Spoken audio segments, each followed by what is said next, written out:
Hello everyone, आज की इस वीडियो में हम देखेंगे 3.1 न्यू चैप्टर स्टार्ट है। इस चैप्टर का नाम है प्लेइंग विथ नंबर, संख्याओं का खेल। ठीक है, तो आज हम 3.1 देखेंगे। तो इसमें देखिए, आज मैं आपके सामने बुक भी लाई हूँ, इसमें आप क्वेश्चन पढ़ के देखेंगे। पहला क्वेश्चन क्या है, 15 के सभी गुणनखंड लिखे। तो मैं यहाँ पर पहले बना चुकी हूँ। 15 के सभी गुणनखंड बोल रहे बनाने के लिए। तो गुणनखंड खंड मीन्स वही जिससे 15 कौन सा अंक से कट रहा है। तो 1 से कटेगा, 3 से कटेगा, जैसे 3 पंचे 15, 5 से कटेगा, 5 तिया 15, 15 एक स्वयं अपने अंक से भी कटता है, 15 एक 15। दूसरा है 64 के सभी गुणनखंड लिखने के लिए। तो 64 में भी जैसे 1 के पारा 64, 64 1 से कट जाएगा, 2 से भी कटेगा, 4 से भी कटेगा, 8 से भी कटेगा, और क्या चीज़ से कटेगा, 8 से कटेगा, 16 से भी कटेगा, 32 से भी कटेगा, और 64 से भी कटेगा। जैसे नहीं होता है तो यहाँ पर मैं जो 64 में 2 से भाग करेंगे तो 32 से कटेगा। 64 में अगर हम 4 से भाग करें तो 4 इकाई 4, 6 में से 4 गया तो 2, और फिर ये हुआ 4। ठीक है, और हम 4 छक्के 6 चौका 24, तो 4 छक्के 24 से कट जाए। फिर 16 से भी कट रहा है, 32 से भी कटेगा, और 64 से भी कटेगा। तो ये हमारा क्वेश्चन बन चुका है। फिर क्वेश्चन नंबर हम 3 में देखेंगे। इसमें बोला निम्न में प्रत्येक के सभी गुणनखंड लिखे। तो सेम वैसा ही है, जैसे तो 15 और 64 का निकाले, तो वैसे हम 3 में भी, जैसे अगर हम एक बता देते, 3 का 1 में हम बता रहे हैं, तो उसमें पहला बोला जा रहा है 36। ठीक है, तो यहाँ पर 36 हम ले रहे हैं। और 36 में कौन कौन से अंक से कट रहा है। 1 से कटेगा, जी कटेगा, 2 से भी कटेगा, 3 से भी कटेगा, 4 से भी कटेगा, 6 से भी कटेगा। आप भाग का नहीं होगा तो भाग करके देख सकते हैं। 9 से कटेगा, 12 से कटेगा, और 18 का 18, 18 दूनी 36, 36। जैसे 2 के पहाड़ा में कितना बार में 2 का पहाड़ा पढ़ेंगे तो 36 आ जाएगा। तो आप ऐसे नहीं बोल सकते 2 दहाई के 20, 10 ही बार में आ रहा है, ऐसा नहीं है। 36 में हम 2 से भागा करेंगे तो हमें आ रहा है 18 का 18, 18 दूनी 36, 18 बार में कट रहा है। फिर 3 के पहाड़ा में भी 3 इकाई 3, 3 दूना 6, 12 बार दान में कट रहा है। 4 के पहाड़ा में 4 के पहाड़े में अगर इसमें हम 36 में 4 से भाग देंगे तो उसमें भी कट जाएगा। और फिर 9 से 9 का 9 2 18 9 9 चौके 36 आ रहा है ना, हाँ आ रहा है। और 12 के पहाड़ा, 12 का 12 बढ़ती है 36, 18 में 18 दूनी 36, 36 से कहीं 36 ऐसे ही बन रहा है। ठीक है, तो अब क्वेश्चन नंबर हम ऐसे ही सब बना लेंगे। आई होप कि आप सब समझ गए और बना भी लेंगे। ठीक है, अब हम चलते हैं क्वेश्चन नंबर 4 में। 14 के गुणज लिखने के लिए इसे बोला जा रहा है। क्वेश्चन नंबर 4 इसे बोला जा रहा है कि 14 का गुणज लिखें। ठीक है, तो गुणज मीन्स वही हुआ, गुणज मीन्स हुआ जैसे 2 का अगर गुणज हम बोलेंगे आपको लिखने के लिए, तो बोलेंगे 2 का 2, 2 दूनी 4, 2 तिया 6, 2 चौका 2 पंचे 10। तो आपको 14 का पहाड़ा याद ही होगा। तो 14 इकाई 14, 14 दूनी 28, 14 तिया 42, 14 चौके 56, आप भी पढ़ो। 14 चौके 56, 14 पंचे 70, 14 छक 84, जहाँ तक आप लिखेंगे वहाँ तक जाएगा, अनंत तक, जहाँ तक 14 के पार कोई भी अंक आएगा। ठीक है, तो ऐसे हम लिख देंगे, डॉट डॉट डॉट करेंगे। कितना लिखेंगे, थोड़ी ना पूरा कॉपी भरना है हमें, बस थोड़ा सा एग्जाम्पल देना है। तो हम 5-6 एग्जाम्पल लिख सकते हैं। ठीक है, अगर हम चाहेंगे और बढ़ाने 140 तक लिख सकते हैं, 140 से भी आगे होगा। 14 दही के 140 हो जाता है, फिर उसके आगे भी होगा। ठीक है, तो ऐसा नहीं है कि यहीं से 154 होगा, ऐसे करके आगे बहुत अनंत तक जाएगा। ठीक है, अब हम चलते क्वेश्चन नंबर 5 में। यहाँ पे बोल रहा है 18 के गुणज, तो सेम 18 का पहाड़ा लिख देना है। क्वेश्चन नंबर 5 में बोल रहा है 18 का। ठीक है, तो 18 का पहाड़ा लिख देना है। 18 का जहाँ तक आपको याद है वहाँ तक लिख के छोड़ दीजिएगा। 18 का 18, 18 दूनी 36, 18 तिया 54, जहाँ तक याद है, जरूरी नहीं कि पूरा लिखना है। अच्छा 72 ऐसे ही करके पूरा लिख देंगे। ठीक है, अब क्वेश्चन नंबर हम 6 में चलते हैं। क्वेश्चन नंबर 6 में बोला जा रहा है कि निम्न में प्रत्येक के पहले 5 गुणज लिखने के लिए 4, 12, 30, 24, 50। ठीक है, तो हम इसमें पहले क्वेश्चन नंबर 6 में हम एक बनाते हैं। उसमें पहला में बोला जा रहा है 4, तो वही सेम है, इसका भी 5 गुणज को, तो ओनली 5 गुणज लिखना। जैसे 4 इकाई 4, 4 दूनी 8, 4 तिया 12, 4 चौके 16, 4 पंचे 20 तक ही लिखना है। ठीक है, क्योंकि 1 2 3 4 5 तक ही बोला जा रहा है, तो 5 तक ही। जैसे 12 का तो 12 पंचे 60 तक लिख के छोड़ देंगे। 30 तक है तो 30 पंचे 5 तिया 150 तक लिख के छोड़ देंगे। ठीक है, अब हम क्वेश्चन नंबर 7 में चलते हैं। क्वेश्चन ज़्यादा है इसलिए हम जल्दी जल्दी करके बस एक बताकर हम छोड़ दे रहे हैं, क्योंकि क्वेश्चन बहुत है, इसमें 20 क्वेश्चन है। ठीक है, क्वेश्चन नंबर 7 में देखिए, इसमें बोला सबसे छोटी अभाज्य संख्या लिखने के लिए। ठीक है, तो इससे पहले हम अभाज्य संख्या को समझना होगा कि अभाज्य संख्या कहते किसे हैं, अभाज्य संख्या किसे कहते हैं। ठीक है, तो इसका हम परिभाषा ये, जिनके केवल 2 गुणनखंड हो, जिनके केवल 2 गुणनखंड हो, उसे हम अभाज्य संख्या कहते हैं। जैसे में हम 2, 3, 5, 7, 11, 13, 17। देखिए इसका खंड ओनली ये 1 से कटेगा और 2 से अपने आप से कटेगा, ये भी 1 से कटेगा और ओनली 3 से कटेगा, अपने आप से कटेगा। जैसे 1 से कटेगा और ये 5 से अपने आप से कटेगा। 7 में भी 1 से कटेगा और 7 से कटेगा, ठीक है। और 11 भी 1 से कटेगा और अपने आप से कटेगा। 13 भी 1 से कटेगा, अपने आप से कटेगा। 17 भी 1 से कटेगा, क्योंकि और कोई इसमें आता है और कोई किसी के पहाड़ा में ये नहीं आता है, तो इसलिए और इसे बोला जा रहा है। 7 नंबर क्वेश्चन समझ गए कि अभाज्य संख्या किसे कहते हैं। और क्वेश्चन बोला सबसे छोटी अभाज्य संख्या, इसमें सबसे छोटी अभाज्य संख्या क्या है, ये 2 है, तो सबसे छोटी यही इसका 2 आंसर हो जाएगा, ठीक है। आंसर यही 2 हो जाएगा। उसके बाद क्वेश्चन नंबर 8 में बोला जाए कि सम अभाज्य संख्याएं बताइए, सम अभाज्य संख्याएं बताइए। तो क्वेश्चन नंबर 8 में सम अभाज्य संख्याएं, एक तो सम है और उसके बाद अभाज्य संख्या बोल रहा है। एक सम हो और एक दूसरा अभाज्य संख्या, तो वही अभाज्य संख्या जिनके केवल 2 गुणनखंड हो। और सम संख्या वह होता है जो 2 से कट जाता है, तो ओनली इसका भी आंसर 2 ही होगा, क्योंकि एक तो अभाज्य संख्या ये हो गया, बट की देखिए 3 सम है नहीं है, 3 में 2 से भागा लगेगा नहीं, 5 में 7, 11, 13, 12, ये 13 और उसका 17, इसमें 2 से भागा तो नहीं लगेगा। ओनली ऐसा दो ही ऐसा अंक है जो अपने आप से कटेगा, और एक सम भी और एक अभाज्य भी संख्या है, तो इसका आंसर 2 ही होगा। फिर 9 क्वेश्चन नंबर आप 9 पढ़ेंगे। इसमें बोला जा रहा है कि 3 अभाज्य युग्म का उदाहरण दें, ठीक है। 3 अभाज्य युग्म का, तो इसके लिए भी हम पहले अभाज्य युग्म की संख्या किसे कहते हैं ये जान लेते हैं। अभाज्य, मेरा राइटिंग थोड़ा ठीक नहीं है, तो इस पर आप अपने मेरे राइटिंग पे मत जाइएगा, मतलब कि आप नॉलेज यहाँ से प्राप्त कर सकते हैं बहुत सारा, ठीक है। तो अभाज्य युग्म संख्या किसे कहते हैं वहाँ, तो देखिए अभाज्य युग्म संख्या के जोड़े को जिनके बीच केवल एक भाज्य संख्या उसे अभाज्य युग्म कहते हैं। जैसे संख्याओं के जोड़े, अभाज्य संख्याओं के जोड़े,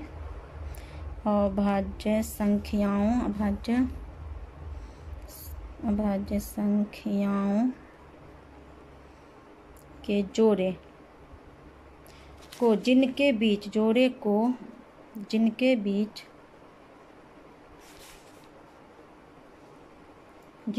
केवल एक भाज्य संख्या हो, जिनके बीच केवल एक भाज्य संख्या हो उसे अभाज्य संख्या कहते हैं। जैसे मान लीजिए 11 और 13, इसके बीच कौन सी संख्या है, इसके क्वेश्चन नंबर 9 है ना, 3 अभाज्य युग्म का उदाहरण दिए। एक तो पेयर हो गया, 2 वर्ड का है, और इसके बीच एक 12 संख्या है जो जोड़ा, मतलब जिनके केवल एक भाज्य संख्या हो, तो एक भाज्य संख्या इसके बीच कौन है, तो इसके बीच भाज्य संख्या हो गया 12, है ना। जैसे 13 ये हो गया, और 17 और 19, इसके बीच कौन सा 18 जो है एक भाज्य संख्या है। उसके बाद मान लीजिए 29, 31 ले लीजिए, 29 और 31 ले लीजिए, इसके बीच कौन सा भाज्य संख्या है, इसके बीच है 30 जो भाज्य संख्या है। तो आप तो पहले बता चुके हैं अभाज्य संख्या किसे कहते हैं, जिनके 2 गुणनखंड हो, और भाज्य संख्या वह होता है जिनके 2 से अधिक गुणनखंड हो, ठीक है ना, समझ गए। 2 अधिक गुणनखंड, 2 से अधिक, तो देखिए इसका तो 2 से अधिक गुणनखंड है, तो ये भाज्य संख्या होंगे। 2 से अधिक गुणनखंड, 2 से अधिक, इसका तो 2 ही गुणनखंड होगा, 11 और 13। ऐसा नहीं कि मैं 11 13 से स्टार्ट की तो 11 13 होगा। अगर आप चाहे तो जैसे नहीं, इससे पहले तो ले नहीं सकते हैं, 2 और 4, तो फिर उसमें भी तो नहीं होगा, यहीं से स्टार्ट होगा, 11 और 13 और 17 19 19 31, ठीक है। क्वेश्चन नंबर, आई थिंक ये क्वेश्चन आप समझ गए होंगे। अब चलते हैं नेक्स्ट क्वेश्चन पे। क्वेश्चन नंबर 10, क्वेश्चन नंबर 10 में बोला जा रहा है कि निम्न में कौन सी अभाज्य संख्या है। तो इसमें देखिए ऑप्शन दे रखा है 23, 28, 42, 9, 31, और मैं बता चुकी थी अभाज्य संख्या किसे कहते हैं, जिनके 2 गुणनखंड। 23 में देखो 23 का 2 गुणनखंड है या 2 से अधिक गुणनखंड है। 23 जो है, 23 क्या चीज से लग सकता है, 23 में तो ओनली 1 से कट सकता है और 23 से ही करता है, 2 ही गुणनखंड हो रहा है, तो ये तो अभाज्य संख्या हो गया, हुआ ना, क्योंकि 2 से अगर ज्यादा गुणनखंड रहेगा तो वो भाज्य, इसका ओनली जिसका 2 ओनली गुणनखंड हो वह अभाज्य संख्या कहलाता है। तो ये ओनली 23 हो गया। और उसके बाद देखिए 28 का क्या है, 28 का तो बहुत सारा गुणनखंड होगा, 28 का तो 1 से गुणन, 2 से भी लगेगा 28, और भी संख्या से लगेगा, 14 से लगेगा, 7 से लगेगा, 14 से लगेगा, 28 खुद अपने आप से लगेगा, तो 1 2 से तो ज़्यादा हो गया इसका खंड, तो ये संख्या अभाज्य संख्या नहीं है। 42 में भी 2 से ज़्यादा, 9 में भी 2 से लगेगा, 3 से लगेगा, 9 अपने 3 हो गया। 31 में देखो 31 में देखो 31 ओनली 2 से लगेगा और 31 अपने आप से, और कोई पहाड़ा में तो 31 आता नहीं है, तो इसका आंसर हो जाएगा 10 का 23 और 31 आंसर इसका हो जाएगा, ठीक है। अब चलिए क्वेश्चन नंबर 11 में बोला जा रहा है कि सबसे छोटी संयुक्त संख्या बताइए। तो 11 नंबर क्वेश्चन में सबसे छोटी संयुक्त संख्या, तो पहले हम संयुक्त संख्या समझते हैं कि संयुक्त संख्या कहते किसे हैं। ठीक है, जिनके 2 से अधिक गुणनखंड हो। संयुक्त संख्या वह संख्या है जिनके, मैं बोली हूँ वैसे लिख लीजिएगा, संयुक्त संख्या वह संख्या है जिनके 2 से अधिक गुणनखंड हो, 2 से अधिक गुणनखंड हो, गुणनखंड हो। जैसे मान लीजिए 4 में देखिए 1 से 1 है, 2 है, 4 है, 3, 2 से अधिक 3 हो गया संख्या, तो ये हो गया ये संयुक्त संख्या हो गया। मान लीजिए संयुक्त संख्या हुआ है जिसे भाज्य संख्या कहते हैं, 2 से अधिक गुणनखंड भाज्य संख्या को ही हम संयुक्त संख्या कहते हैं। तो हो गया 4, 6, 8, 9, 10, 12, ये सब हो गया संयुक्त संख्या। तो वही सेम इसमें बोला। फिर 11 नंबर क्वेश्चन में है क्वेश्चन की सबसे छोटी संयुक्त संख्या, सबसे छोटी भाज्य संख्या में तो क्या है, तो क्वेश्चन x का हो जाएगा 4, आंसर इसका हो जाएगा 4। ठीक है, क्वेश्चन नंबर 12 में अब हम चलते हैं। क्वेश्चन नंबर 12, पहले आप क्वेश्चन नंबर 12 पढ़ेंगे, क्या बोला जा रहा है। इसमें बोला जा रहा है 100 से कम 5 क्रमागत संयुक्त संख्याएं लिखिए जिनके बीच कोई अभाज्य संख्या ना हो। ठीक है, देखो इसमें बोला जा रहा है, इसमें देखिए लिखते हैं, जिसमें कोई 100 से कम 5 क्रमागत संयुक्त संख्या लिखिए जिनके बीच कोई अभाज्य संख्या ना हो। जैसे बीच में भाज्य संख्या ओनली हो, जिसके बीच में अभाज्य संख्या ना हो। तो देखिए इसमें एक हो जाएगा, देखिए 24, 25, 26, 27 और 28। देखिए इसमें बोला जाए, इसमें पहले क्वेश्चन अब अच्छे से पढ़ेंगे। 100 से कम 5 क्रमागत संख्याएं लिखी जिनके बीच कोई अभाज्य संख्या ना हो। तो अभाज्य संख्या वही जिनके 2 गुणनखंड है। तो देखिए 24 और 25 के बीच कोई अंक तो नहीं ना इसमें छूटा, 24, 25, 26, 27, 28। और देखिए इसके बीच कोई भी अभाज्य संख्या हुआ होता है, अभाज्य जिसका 2 गुणन, इसका तो 2 से ज़्यादा गुणनखंड है, 2 से, इसका भी 25 का भी 2 से ज़्यादा गुणनखंड है। तो 2 से ये 5 से कटेगा, 1 से कटेगा, 5 से कटेगा और 25 अपने आप से भी कटेगा, तो 3 हो गया। 26, 27 भी 2 से, 27 3 से कटता है, 9 से कटता है, 27 खुद अपने आप से कटता है, तो ये हो जाएगा। तो ये तो भाज्य संख्या है, इसके बोल रहे इसके बीच कोई अभाज्य संख्या, इसके बीच कोई भी अभाज्य संख्या ना होती, इसके बीच कोई अभाज्य संख्या नहीं। अगर मान लें इससे पहले लेते 13, 14, तो 13 तो हो जाता है एक अभाज्य संख्या, वो तो भाज्य संख्या होता नहीं, तो हम नहीं वो ले सकते। 15 भी नहीं ले, 17 भी हम नहीं, 17, 18, 19 नहीं ले सकते, क्योंकि 24, 25, 26, 100, 1 से लेकर 100 के बीच ओनली यही संख्या है जो जिनके बीच कोई भी अभाज्य संख्या ना हो, नहीं होती है। ठीक है, अब क्वेश्चन नंबर, आई होप कि आप क्वेश्चन समझ गए होंगे। अब क्वेश्चन नंबर 13 में चलते हैं। फ्रेंड जल्दी जल्दी करिएगा क्योंकि क्वेश्चन इसमें बहुत हैं इसलिए। ठीक है, तो देखिए क्वेश्चन नंबर 13 आप पढ़िए। किसी संख्या के इकाई स्थान पर 5 है, यदि वह संख्या 150 और 200 के बीच की हो तो वह संयुक्त होगी या फिर अभाज्य होगी। संयुक्त मीन्स भाज्य होगी या फिर अभाज्य होगी। ठीक है, तो देखिए 150 और 200 के बीच बोल रहे हैं ऐसी संख्या जिसके इकाई अंक में 5 हो। तो हम 155 भी ले सकते हैं, इकाई अंक में 5 है। 195 भी ले सकते हैं, क्योंकि 185 भी ले सकते हैं, 175, 165 कुछ भी ले सकते हैं। तो अगर हम कोई संख्या लें तो वो भाज्य संख्या ही होगी, क्योंकि देखिए वो अगर हम 155 लेंगे तो ओनली इसका 2 खंड तो नहीं हो रहा है, इसका तो बहुत सारा खंड हो सकता है। ये 5 से कटेगा, 15 से भी 5 से कट जाएगा, 155 से कटेगा, उसका और भी संख्या है जिससे ये कट सकता है ना। और 195 ये भी बहुत सारी संख्या, इसका भी 2 से ज़्यादा खंड है। 2 ऐसा तो नहीं कि इसमें ओनली 2 ही खंड है, तो ऐसी तो इसमें तो इसमें बोला जाए कि यह अभाज्य या फिर संयुक्त, यह संख्या है कोई भी लेते हैं। जैसे 155 है, 195 या फिर हम 185 लेते हैं, 175 लेंगे, तो ये संख्या संयुक्त संख्या होगी, क्योंकि इसमें 2 से अधिक खंड होगा। ठीक है, तो यह संख्या संयुक्त होगी। अब चलते हैं क्वेश्चन नंबर 14 में। क्वेश्चन नंबर 14 में बोला जा रहा है कि 10 से बड़ी किसी संख्या के अभाज्य होने के लिए उसके इकाई स्थान पर कौन कौन से अंक हो सकते हैं। 10 से बड़ी किसी संख्या के अभाज्य होने के लिए उसके इकाई स्थान पर कौन कौन से अंक हो सकते हैं। तो देखिए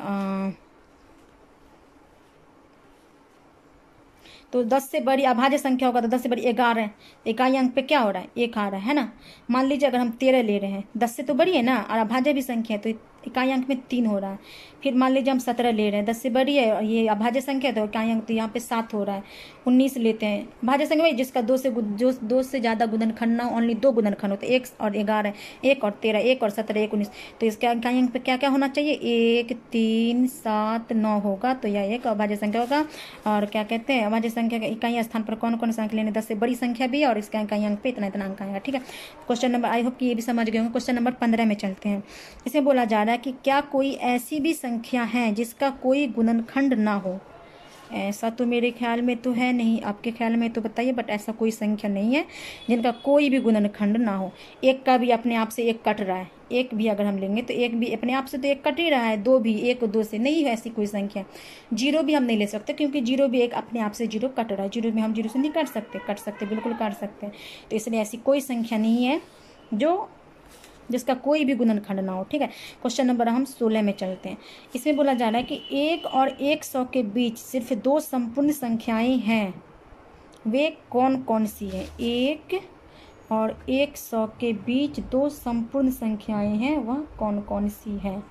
ठीक है, देखिए क्वेश्चन नंबर 16 के लिए इसमें पहले हम संपूर्ण संख्या को करेंगे क्योंकि इसमें यही पूछ रहा है कि दो संपूर्ण 1 और 100 के बीच सिर्फ दो संपूर्ण संख्याएं हैं, वे कौन सी है पूछ रहा है 1 और 100 के बीच।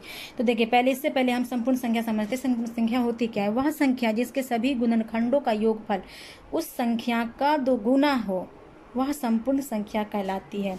तो हम एग्जाम्पल जैसे हम ले रहे हैं, जैसे 6, तो 6 का सभी गुणनखंड क्या होगा? 6 का गुणनखंड होगा जैसे 1 2 3 6, क्योंकि 1 से 1 और 2 3 6 का गुणनखंड हो रहा है।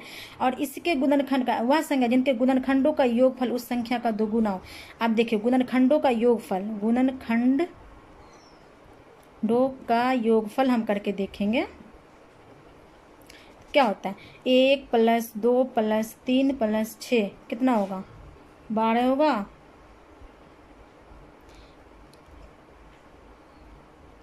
12, क्योंकि 6 3 9 9 9 3 9 10 11 12 होगा। ठीक है, और अगर हम और उसके दो गुना हो, इसके योगफल का अगर 2 × 6 = 12, ये भी संख्या को अगर हम 2 से गुना, इसका 2 गुना 6 का 2 गुना कितना होता है? 6 का 2 गुना 12 होता है, और इसके योगफल को हम ऐड करते हैं तो 12 होता है। तो यह एक संपूर्ण संख्या ही होती है। ठीक है, संपूर्ण संख्या यह कहलाती है। उसके बाद से एक और एग्जाम्पल, दो संख्या बोल रहा है ना, तो 100 और 100 के बीच दो ही ऐसी संख्या, जैसे एक हो गया 28। जैसे 28 का भी अगर हम गुणनखंड करते हैं तो गुणनखंड करने पे हमें प्राप्त होता है 1 2 4 7 14 28 होगा ना। तो अगर हम इसे ऐड करेंगे, इसके x के गुणनखंडों का योगफल 1 + 2 + 4 7 14 और 28, अगर हम इसको जोड़ेंगे तो कितना होगा? जोड़ेंगे तो 56 होगा। और इसका 2 गुना 28 का 2 गुना कितना होता है? 28 का 2 गुना भी 56 होता है, और ये भी इसको ऐड करते भी तो 56 होता है। तो याद दो ऐसी 1 और 100 के बीच ऐसी दो ही संख्या हैं जो संपूर्ण संख्या, वो है एक तो हो गया 6 आपका, और एक हो गया 28। ठीक है, क्वेश्चन समझ गए होंगे। अगर आप नहीं समझ रहे तो कमेंट बॉक्स में जरूर बताइएगा। अब क्वेश्चन नंबर हम 17 में चलते हैं। ठीक, क्वेश्चन नंबर 17 हम पढ़ेंगे। इसमें बोला जा रहा है कि निम्न में प्रत्येक संख्या को दो विषम अभाज्य संख्या के योग के रूप में लिखिए। उस पहले था सम अभाज्य संख्या, ये है विषम अभाज्य संख्या। तो देखो पहले 32 है। ठीक है, तो 32 को हम दो विषम अभाज्य संख्या के रूप में हम कैसे लिख सकते हैं? तो देखिए मान लीजिए एक 13 तो एक विषम संख्या है और एक अभाज्य संख्या है, और उसी में अगर हम 13 में कितना जोड़ेंगे तो 32 होगा।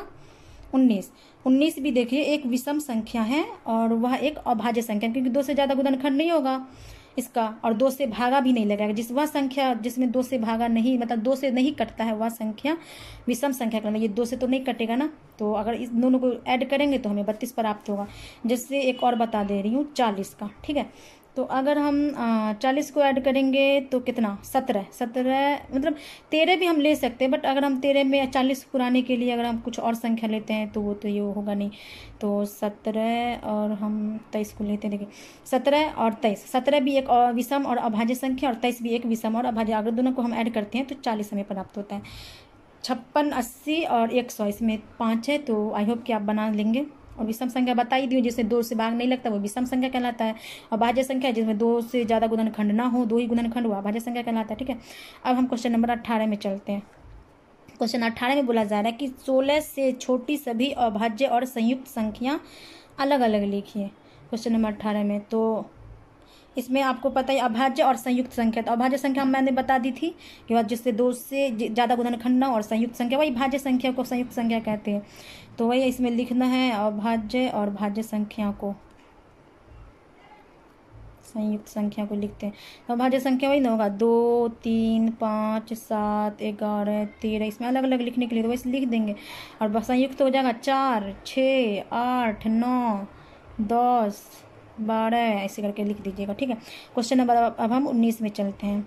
इसमें बोला जा रहा है कि क्या 1729 एक अभाज्य संख्या है? 1729 एक अभाज्य संख्या।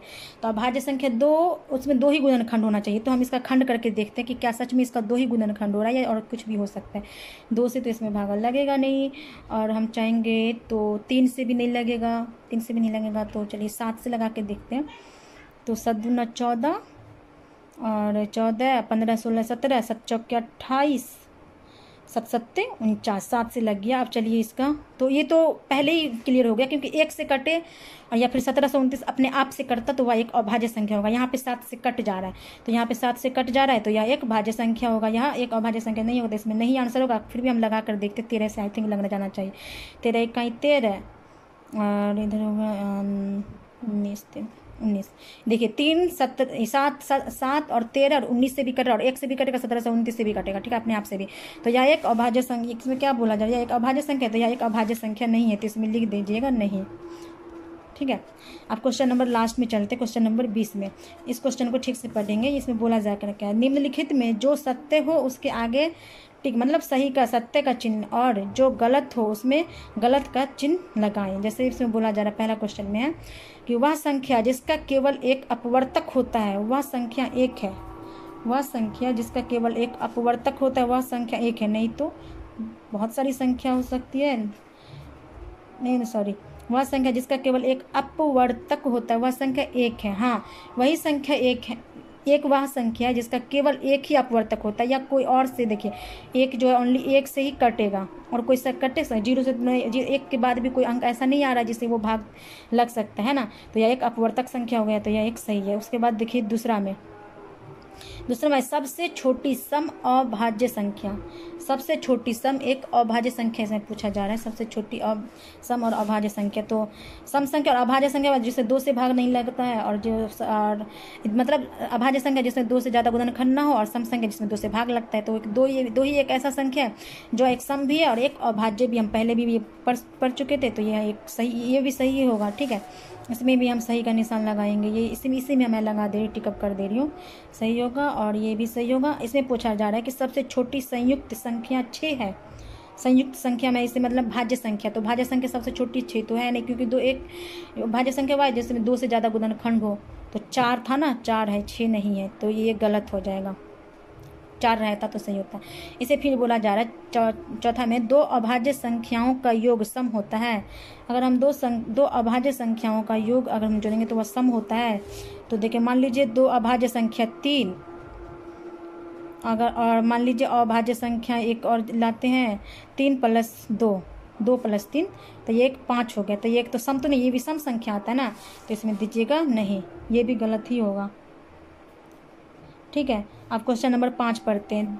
2 को छोड़कर किन्हीं भी 2 अभाज्य संख्या का योगफल सम संख्या होती है। अगर 2 को छोड़कर किन्हीं भी 2 अभाज्य संख्या का योगफल सम संख्या चुनते हैं, और 2 को अगर हम छोड़ रहे हैं, जैसे मान लीजिए 3 + 5, 5, 6, 7, 8 हो जा रहा है, तो यह एक तो एक के सम संख्या हो जा रहा है। मान लीजिए 7 + 11, तो इसको जोड़ेंगे तो कितना होगा, 18 है ना। तो यह एक सम संख्या, तो हाँ यह सही होगा। 2 को छोड़कर किन्हीं भी 2 अभाज्य संख्या का योगफल सम संख्या होती है, तो लिखिएगा यस, ट्रू होगा। ये ट्रू और फॉल्स इसमें बोला जाए। तो सभी सम संख्या संयुक्त संख्या होता है, या ऑफकोर्स सभी सम संख्या को नहीं, सभी सम संख्या संयुक्त संख्या नहीं हो सकती है, क्योंकि सम संख्या संयुक्त संख्या कैसे हो सकती है। संयुक्त संख्या वह संख्या है जैसे भाज्य जिसमें 2 से ज़्यादा कट सकता है। अगर हम कोई सम संख्या लाएं और जैसे 2 भी, तो 2 एक सम संख्या, 2 एक सम संख्या है, बट यह एक संयुक्त संख्या नहीं है, क्योंकि इसमें 2 से ज़्यादा गुणनखंड नहीं है। 1 और 2 से कटे, 2 ही कट रहा है, 2 ही इसका गुणनखंड है, 2 से ज़्यादा गुणनखंड नहीं है, तो यह गलत हो जाएगा। सभी सम संख्या संयुक्त संख्या नहीं होती है। 3 विषम, अगर हम ऐसा करें सभी संयुक्त संख्या सम होती है तो यह ट्रू होगा। फिर देखिए क्वेश्चन नंबर 7 में 3 विषम संख्याओं का योगफल विषम संख्या होती है। तीन विषम संख्याओं का योगफल विषम संख्या, अगर हम तीन विषम संख्या को ऐड करते हैं, जैसे मान लीजिए विषम संख्याएं जैसे 3 + 5 + 7, अगर हम इसको ऐड करते हैं तो कितना होता है? 7 8 9 10 11 12 13 14 15 हो रहा है। तो इसमें क्या बोला? तीन विषम संख्या का योगफल एक विषम संख्या, विषम संख्या में निकल रहा है, तो बोलिए लिखेगा यस, यह भी एक ट्रू होगा। फिर इसमें दो सम संख्याओं का योगफल सदैव सम संख्या होती है। दो सम संख्या, हाँ ये तो सही है। दो सम संख्या 2 + 4 तो हमेशा 6 होगा। मान लीजिए 6 + 8 14, ये भी एक सम संख्या होगा, तो इसमें भी यह ट्रू होगा। अगर आपको हमारी वीडियो अच्छी लगती है तो लाइक करें, कमेंट करें और हमारे यूट्यूब चैनल स्माइल स्टडी को सब्सक्राइब करें और अपने फ्रेंड्स में शेयर भी करें।